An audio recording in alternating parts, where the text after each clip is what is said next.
I never got to meet my great-grandfather, Frank Rush. In fact, no one I know in the family did, since Frank died in 1934. I do know he was a commercial baker, and he left behind a few artifacts, including his handwritten cookbook. I'm boiling down and making Frank's recipes as a tribute to him and to other family members that we'll never get to meet. I'm Tom Mattingly, and this is Baking with Frank.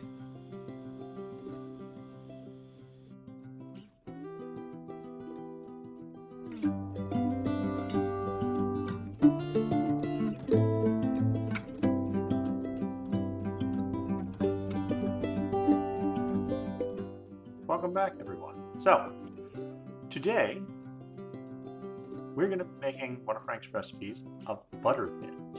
So, butter thins are a cookie, and I've got a couple of experiences with a butter cookie. The earliest one being the kind of daisy-shaped ones that you got in the grocery. When you were 7, they were great, but as you grew older, they probably were not very good.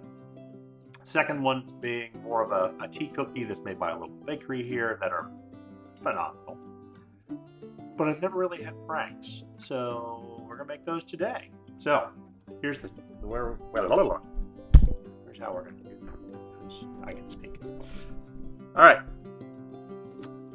In the mixer, we have 3 sticks of butter that we will cream. That's 3/4 of a pound, and 1 pound of sugar, regular white sugar, that we will add into that. So we'll get that going and come back.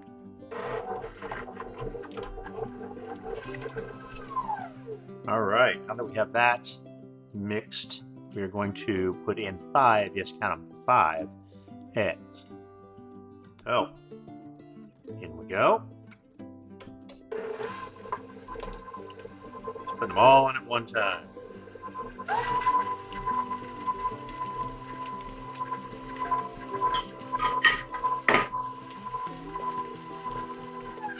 All right, now into that, we're adding a little more than 5 ounces. It's 1/3 of a pint, so I'm guesstimating here, of milk. And in this case, I'm using half and half because it's closest to what they would have had, in 1934. We're also preheating the oven to 350. I'm going to start weighing out some flour. We're going to need 2 pounds of it, so it's going to take a minute. All right, so 2 pounds of flour. I'm going to add 3/4 of an ounce of baking powder. Notice I'm using my fun new weight there for the 2 pounds. And you can see that moving, but it's kind of fun. And there we are, on the nose. Good thing, because maybe we're out of baking powder. All right. So, get this out of the way. And we are going to, while we got the wet ingredients, add in a teaspoon. Now, Frank's recipe didn't have any flavorings in it, so I'm improvising this one. That's the word I'm looking for.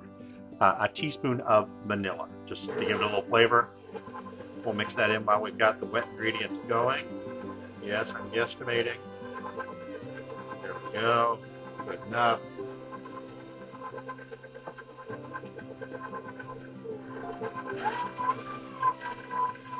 And slow that down a little bit. Start adding in some flour. You know what? I'm going to use a mom spoon because it's a little easier to use than trying to use the spatula. Well, and then I spill it. So, whatever works, right? All right, we're going to work on getting all this in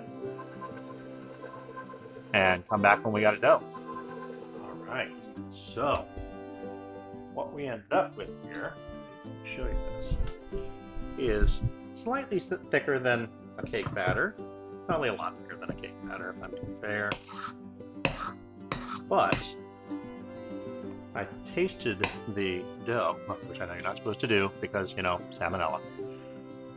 But so far it already tastes good. So we've got the oven preheated.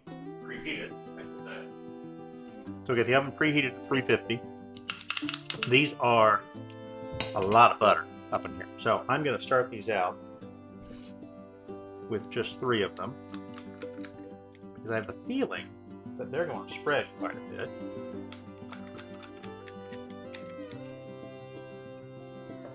And at this rate, it's going to make about 1,000 cookies, I think. Thank God we got freezer space. All right. So, I'm going to stick these in the oven. We're going to see what happens. Going in the oven for 10 to 12 minutes, 350 degrees. And when we come back, we're going to try cooking. All right, so fresh out of the oven. They did not spread. They're still very hot. But they seem to be cooked through. Bottoms are brown. We're going to let these cool off and give them a run. So here's the thing. While we're waiting for that first batch to cool, there's no reason we can't start a second batch, try something a little different.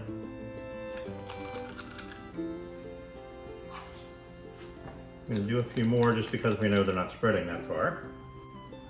And in this case, well, in theory,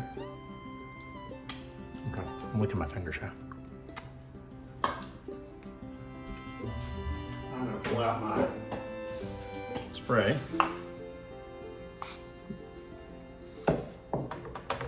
We're going to flatten these out a little bit. Let's see how that does.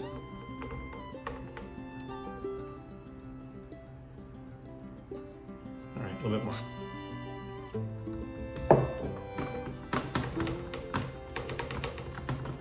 And these are going in for 12 minutes.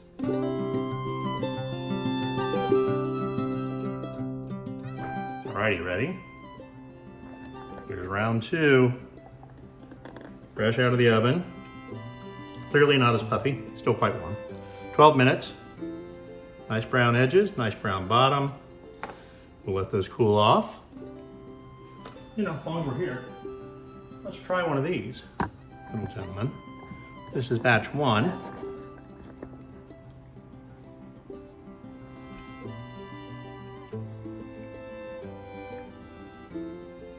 Puffier than I expected, but we knew that.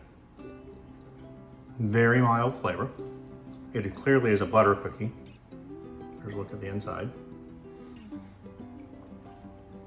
Could use some chocolate chips. All right, here's how we're moving forward.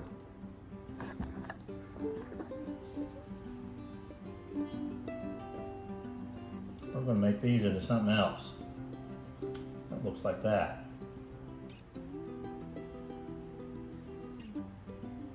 Roughly, you know.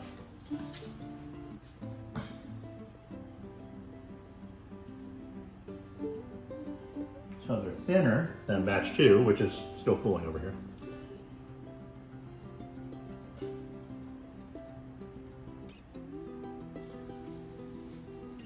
Using one of Mom's tips here.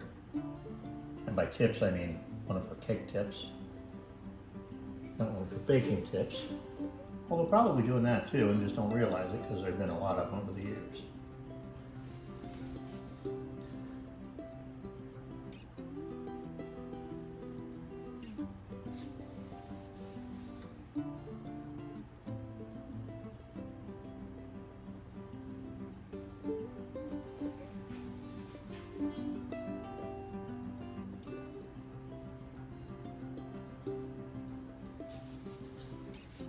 Move this out of the way.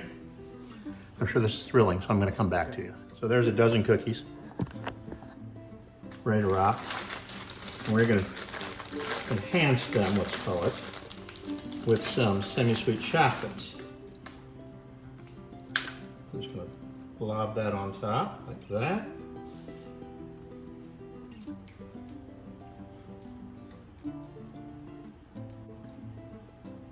All right. Now,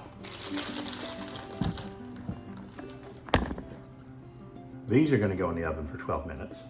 And then we're going to have chocolate chip butter cookies. All right. Now with chocolate.